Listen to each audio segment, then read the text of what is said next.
Hoje nós vamos encerrar o capítulo 6 de João, mas eu quero ler a partir do verso 48, nós lemos semana passada, mas é oportuno a gente entender essa discussão que Jesus vai ter com seus discípulos.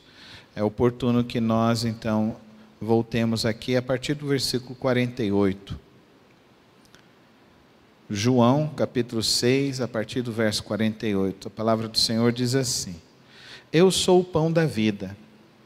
Os seus antepassados comeram maná no deserto, mas morreram.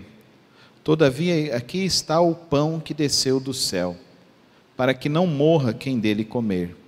Eu sou o pão vivo que desceu do céu. Se alguém comer deste pão, viverá para sempre. Este pão é a minha carne, que eu darei pela vida do mundo. Então os judeus começaram a discutir exaltadamente entre si: como pode este homem nos oferecer a sua carne para comermos? Jesus lhes disse: eu lhes digo a verdade, se vocês não comerem a carne do Filho do Homem e não beberem o seu sangue, não terão vida em si mesmos. Todo aquele que come a minha carne e bebe o meu sangue tem a vida eterna, e eu o ressuscitarei no último dia. Pois a minha carne é verdadeira comida, e o meu sangue é verdadeira bebida. Todo aquele que come a minha carne e bebe o meu sangue permanece em mim e eu nele. Da mesma forma como o Pai que me enviou, e eu vivo por causa do Pai, assim aquele que se alimenta de mim viverá por minha causa. Este é o pão que desceu dos céus. Os antepassados de vocês comeram maná e morreram, mas aquele que se alimenta deste pão viverá para sempre. Ele disse isso quando ensinava na sinagoga de Cafarnaum. Ao ouvirem isso, muitos dos seus discípulos disseram: dura é essa palavra, quem pode suportá-la?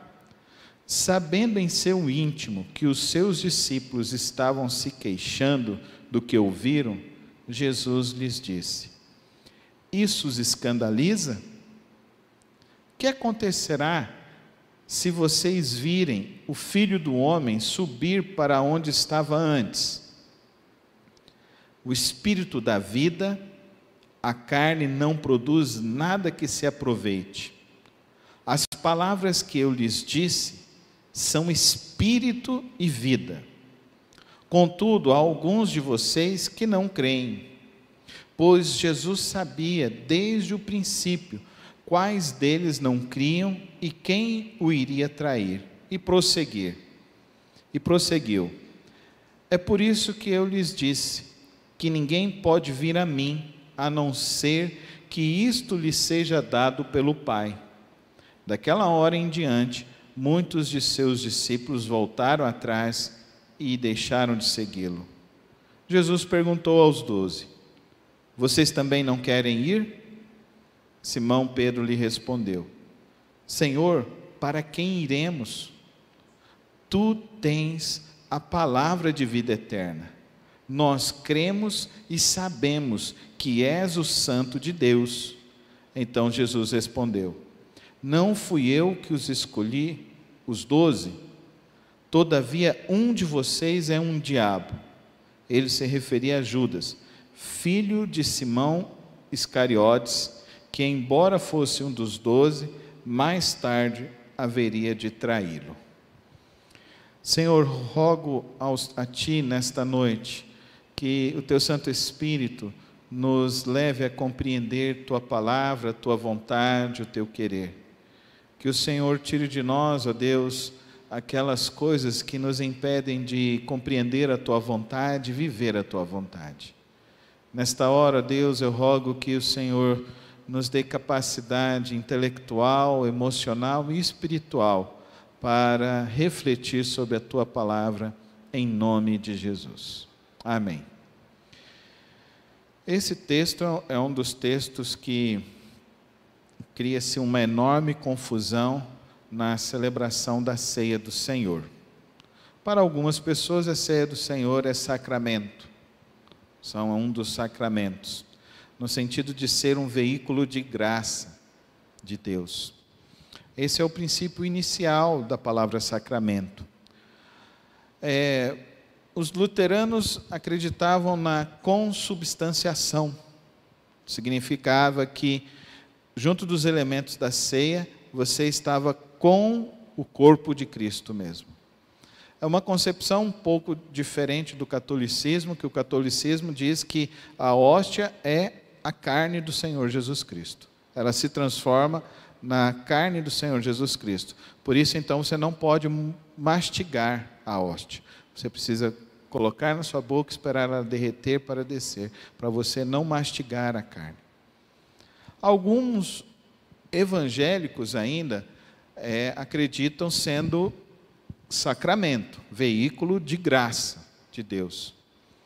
Outros colocam ainda um elemento místico no momento da ceia, a tal ponto de que, se uma criança pegar, isso é sacrilégio. Eu pensava que essa palavra era só católica, mas hoje ela é muito usada no meio evangélico.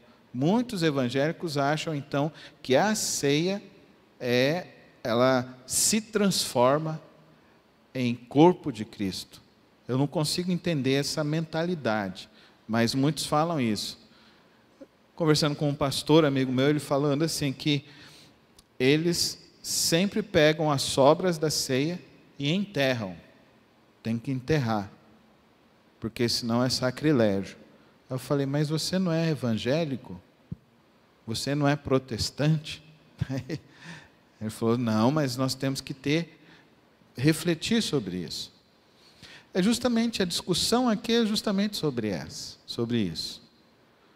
Os judeus não entenderam a mensagem. E até os discípulos também não estavam entendendo. Que negócio é esse? A gente tem que comer a carne dele para ter vida eterna? Que negócio é esse que ele está falando? Os nossos antepassados comeram o maná que Deus deu, e agora ele está falando que ele é o maná que Deus deu. Então, se nós pegarmos desde lá no início, nós vemos sempre que João usa figuras de linguagem, simbolismos, para explicitar a verdade de Cristo. E essa é uma compreensão que eu e você precisamos ter sobre a ceia do Senhor. Algumas coisas nós precisamos entender. O primeiro momento que eu gostaria de refletir aqui nesta noite é essa afirmação de Jesus: eu sou o pão da vida. Eu sou aquele que sustenta toda a vida humana. Nós precisamos entender isso. Antes mesmo que tudo viesse a existir, Cristo sustentou pela própria vida a vida humana, a existência de tudo que haveria de vir. Por isso, quando ele fala, eu sou o pão da vida, não é simplesmente um alimento feito de farinha de trigo, que foi aquecida num forno. Não, ele está indo num âmago muito mais profundo. Ele está indo numa afirmação muito mais profunda. Ele está indo num arrazoado em que nos leva a entender que a sustentação de toda a vida humana está nele, em Cristo Jesus. Por isso, quando ele afirma, eu sou o pão da vida, nós não podemos simplesmente olhar para o pãozinho da ceia e falar, esse aqui é Jesus. Não minimize quem é Cristo, mas pelo contrário, expanda a sua mente para entender o que ele está dizendo. Ele é quem sustenta a vida. Quando ele fala que ele é o pão da vida, porque o pão era a base do alimento, de todos eles, dos judeus, dos gentios, de todos eles, essa era a base do alimento. O irmão Weber, os pais dele são missionários entre tribos indígenas aqui no Tocantins.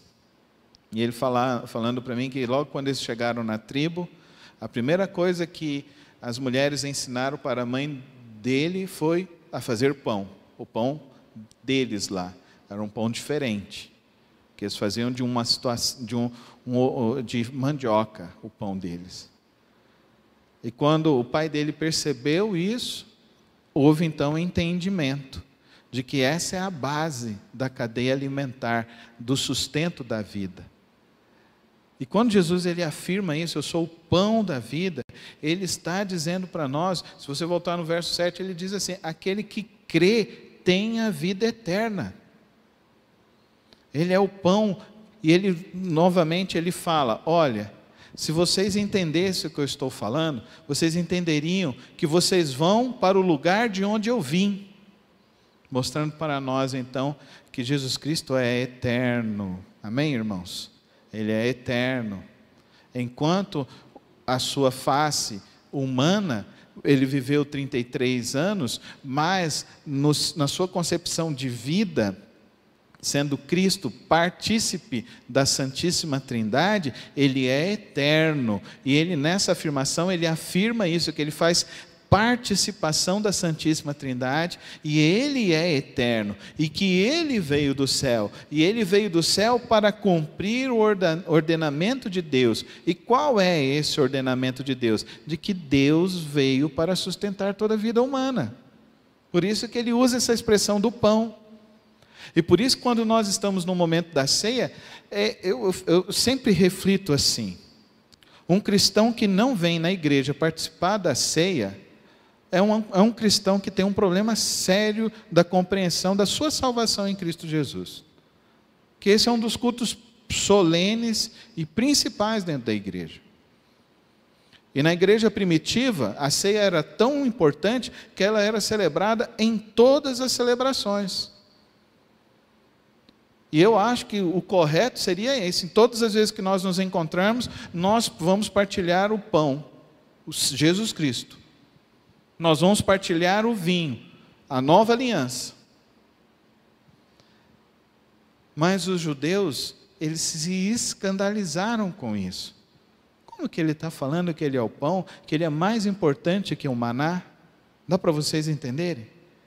A figura que eles tinham na mente era de que a coisa mais importante que aconteceu na história de Israel foi: Deus deu o maná, Deus deu o pão para nós, Ele nos sustentou, Ele nos guardou, Ele deu para nós o pão. E Jesus, quando Ele chega, Ele fala e faz essa afirmação, que eu sou o pão, e que Ele é eterno, e que eles deveriam então experimentar então da carne e do sangue dele. O que significa isso ainda mais profundamente? Versículo 54, todo aquele que come a minha carne e bebe o meu sangue tem a vida eterna, e eu ressuscitarei no último dia. Todo aquele que se faz partícipe de Cristo, da missão dele, todo aquele que começa a entender então, que ele é um projeto de Deus, cada um de nós. Eu não estou aqui aleatoriamente, eu estou aqui para cumprir uma missão que Deus me confiou, tanto a mim como a cada um de nós. Por isso que quando participamos da ceia, nós falamos o que então na ceia? Nós falamos até que Ele volte, porque nós entendemos que esse vai ser o momento do nosso encontro triunfal com Ele. Esse será o momento em que viveremos então livres da presença do pecado, de Satanás e as suas ordens, livres da nossa própria carne, que é a nossa inclinação para o mal. Mas agora, quando Ele nos convida então a entender isso, pois a minha carne é a verdadeira comida, e o meu sangue é a verdadeira bebida. Todo aquele que come a minha carne e bebe o meu sangue permanece em mim e eu nele. Ele está dizendo o seguinte: o que está sustentando a sua vida? Você já entendeu quem está sustentando a sua vida? Os judeus estavam achando que Deus sustentou só os antepassados deles, que aqueles foram os momentos áureos, mas eles estão ali vendo o próprio Cristo e não estão enxergando o Cristo. Eles estão vendo o próprio Cristo e não estão compreendendo o que o Cristo está dizendo.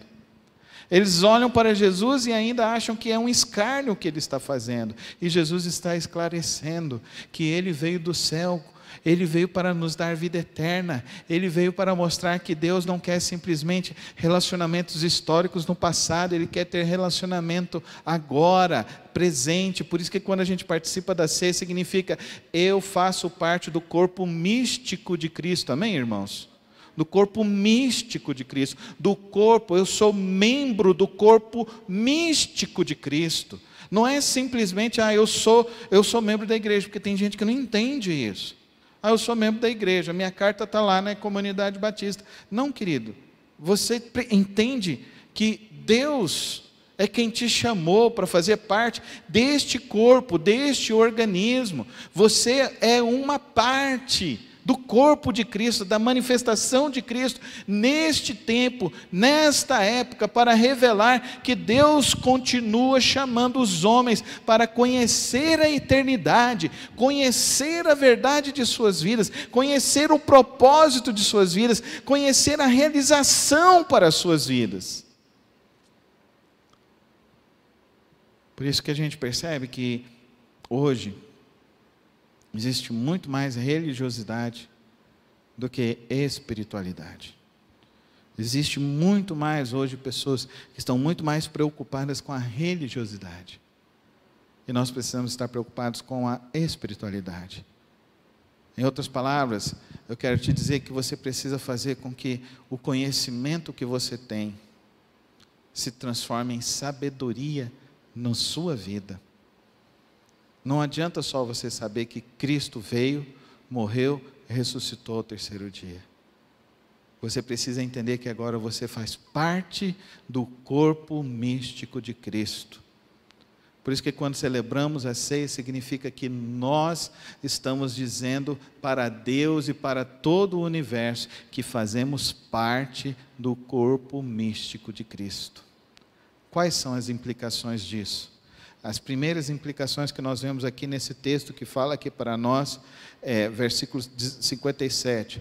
Da mesma forma como o Pai que vive me enviou, e eu vivo por causa do Pai, assim aquele que se alimenta de mim viverá por minha causa. Você entendeu? O sentido da sua vida agora é Cristo.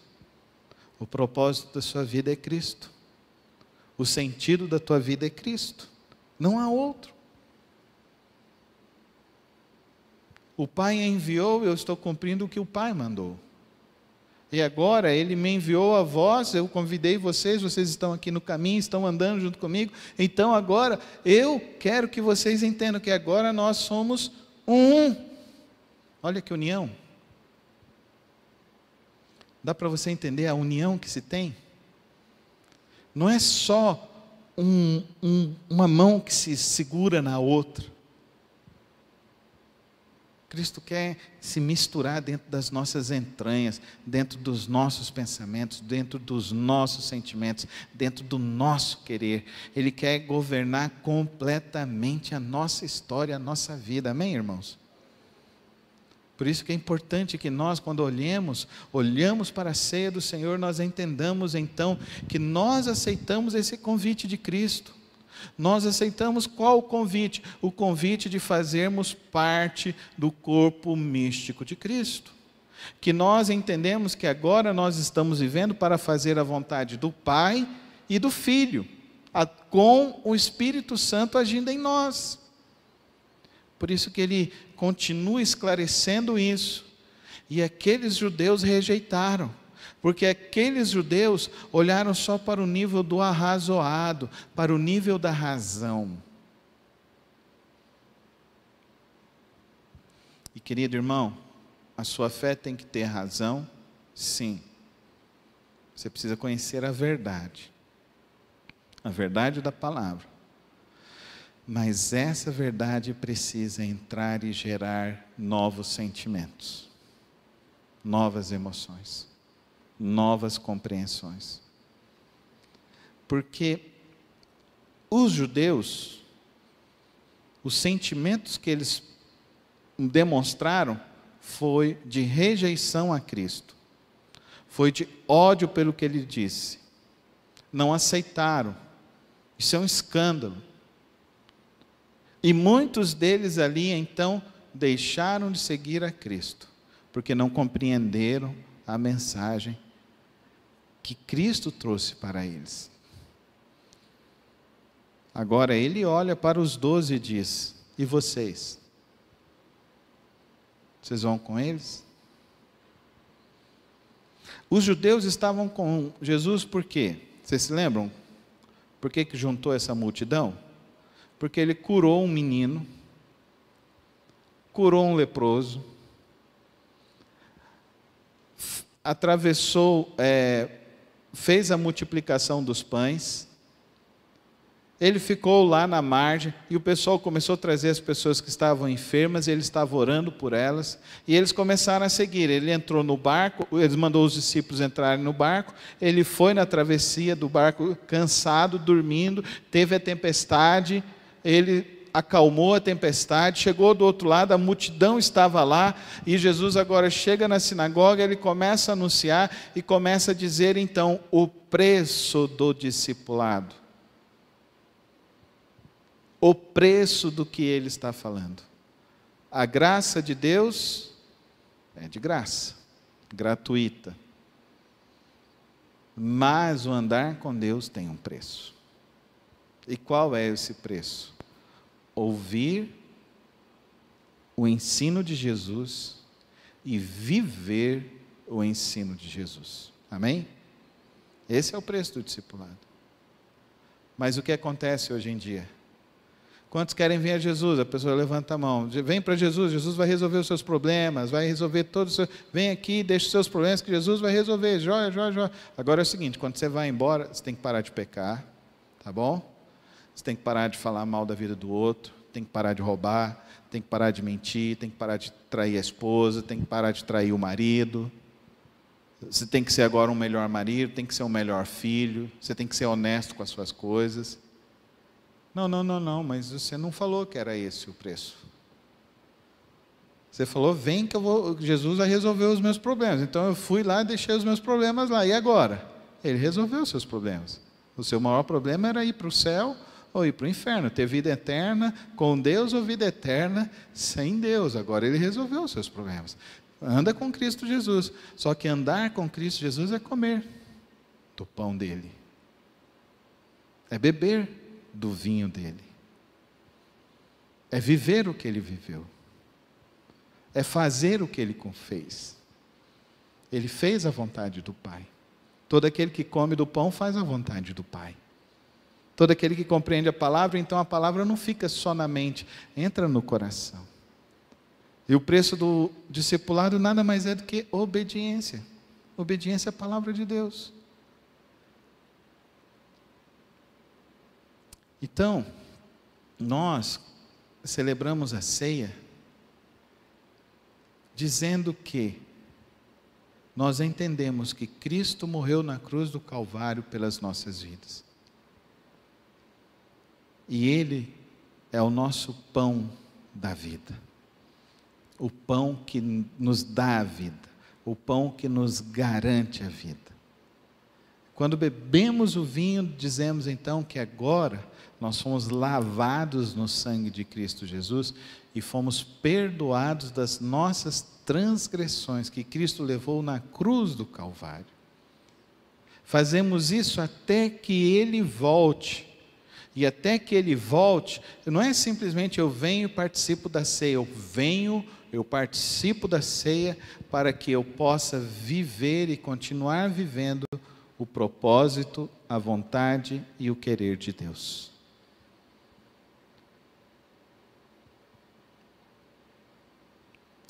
Mas aí, pastor, as coisas se transformam? Não, nada se transforma ali. O que tem que transformar é a sua mente, o seu coração, é isso que tem que transformar. Não, o pão e o vinho transforma, pastor, ele fica místico, fica tranquilo, não fica não. Você não está comendo carne de ninguém, não. Jesus nem falou isso. Ele só mostrou para nós, e por isso que é pedagógico o Evangelho de João, ele nos mostrou que ele fez a multiplicação e ele fez que Jesus sustenta a vida humana, amém, irmãos? Ele é o pão vivo, o pão eterno. Ele se fez parte de toda a eternidade, ele voltou para a eternidade. Tudo existe por causa dele, para ele. Ele veio para cumprir o mandamento de Deus, a vontade de Deus, para que a gente possa viver a vontade de Deus. Por isso que o verdadeiro convite de Jesus é ouvir a Cristo e obedecer a Cristo. Esse é o preço do discipulado. Esse é o desafio que Cristo propõe. E na primeira igreja batista do Senhor Jesus Cristo, né, irmão Abreu? Ele e os 12 tinham um caboclo complicado ali. Então, se até com o mestre tinha gente difícil, tinha gente que não aceitou, ainda mais nós, homens e mulheres do século 21, que tem muita gente que se queixa de gente que está na igreja, de gente que... Querido, não olhe para a vida do outro, olhe para Cristo, amém, irmão? Olhe para Cristo, vamos olhar para Cristo, e vamos levar a compreensão, querido, Cristo é quem nos sustenta, Cristo é quem sonhou conosco, Cristo é quem nos chamou para um propósito eterno, Cristo é quem nos confiou a palavra de vida, para que a gente possa viver esta palavra.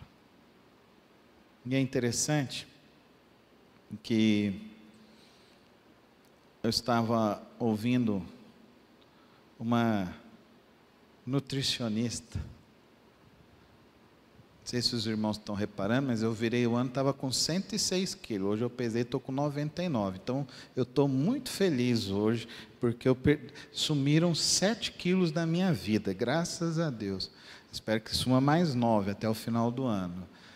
Mas essa nutricionista estava falando de que a alimentação precisa ser equilibrada, a gente precisa de sais minerais, de vitaminas, a gente precisa de carboidrato, a gente precisa de proteína. Os nossos pratos precisam ter esses alimentos, para que a gente possa viver. E Jesus diz para nós que nós precisamos ter só um alimento. E esse alimento veio do céu, Jesus Cristo. Esse é o alimento que alimenta a nossa alma, que alimenta o nosso viver, que norteia para onde nós vamos. Ele é a nossa esperança, Ele é a nossa vida. Ele é quem garante para nós que antes que tudo viesse a existir, por amor, Ele demonstrou o amor ao Pai por nós. E que Ele nos ama profundamente, imerecidamente. E que Ele nos ama para que possamos ir morar com Ele. Não é assim que a gente faz? A gente namora, e a gente depois não consegue ficar longe do outro. A gente quer morar junto com o outro. Aí a gente casa para morar com o outro. Não é assim? Jesus fez isso por nós. Ele não só nos amou, mas Ele quer nos levar para a casa dEle. E Ele está voltando para nos levar para a morada celestial. Porque Ele é o pão vivo, Ele é o pão eterno.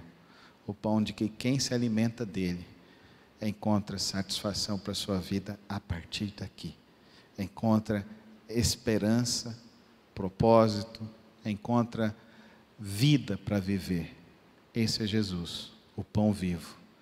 Por isso, que quando celebrarmos e você ouvir que vai ter ceia do Senhor, venha, participe, venha com toda a alegria do seu coração, porque você entendeu que Deus deu o nosso maná, que é Jesus Cristo. Se lá no deserto eles tinham o maná, Deus nos deu Jesus Cristo, que é o nosso maná para vivermos.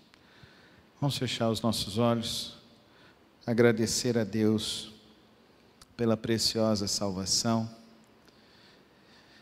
Vamos colocar nossas vidas nas mãos dEle e dizer que nós vamos viver a palavra que Ele tem nos dado para viver, que nós vamos cumprir a palavra que Ele tem nos dado. Assuma esse compromisso com o Senhor Jesus. Não torne a graça algo barato, mas torne a graça como a tua história de amor com o Pai eterno, com o Filho e com o Espírito Santo. Torna isso a verdadeira história de amor da tua vida e do teu coração, para que todos vejam e digam: ele verdadeiramente, ela verdadeiramente ama a Cristo Jesus. E amar a Cristo Jesus é certeza de que Ele nos ama, é certeza que Ele nos guarda, é certeza de que Ele tem o melhor para as nossas vidas. Receba então o pão vivo, o Senhor Jesus em tua vida, e saia daqui com um compromisso de amá-lo sobre todas as coisas, em todos os lugares, de todas as formas. Santo Deus, eterno Pai, eu te agradeço pelo Filho Jesus Cristo. Filho, eu te agradeço pela obra redentora que realizaste na cruz do Calvário. Te agradeço porque hoje, mesmo estando no trono de toda a eternidade, o Senhor ainda olha para nós, nos chamando para o teu reino de amor. Eu te agradeço pelo Santo Espírito que vem sobre nós e nos é o penhor da salvação, a certeza de que fomos lavados no sangue do teu Filho. E que, ó Deus, nós possamos entender o nosso papel como membros do teu corpo místico na terra, do teu corpo, ó Deus, que sinaliza o teu reino, do teu corpo, ó Deus, que fala do teu amor a quem precisa, do teu corpo que se mobiliza, ó Deus, para salvar vidas, para restaurar famílias, para fazer diferença neste mundo. Que nós, ó Deus, tenhamos essa consciência, esse compromisso de sermos o teu povo. E que nós, ó Deus, sempre quando olharmos, ó Deus, não venhamos a ter nenhuma dúvida e possamos falar como o teu servo Pedro disse: só tu é quem tens as verdadeiras palavras para as nossas vidas. Só tu, ó Deus, só tu, ó Filho, só tu, ó Santo Espírito, que tens as verdadeiras palavras que preenche o nosso ser, que preenche a nossa vida. Só o Senhor que tem essas palavras, as palavras que nos trazem esperança, as palavras que curam as feridas da nossa alma, as palavras que nos libertam da escravidão do pecado, as palavras que nos transformam por dentro, por fora, as palavras que nos levam a viver em santidade ao Senhor, ó Pai. Somente o Senhor que tem essas palavras, e nós queremos viver para Ti, Senhor. Nós queremos andar contigo, nós queremos, ó Deus, sermos membros do Teu corpo místico, a Tua igreja amada, Teus servos neste mundo, em nome de Jesus. Amém, amém e amém.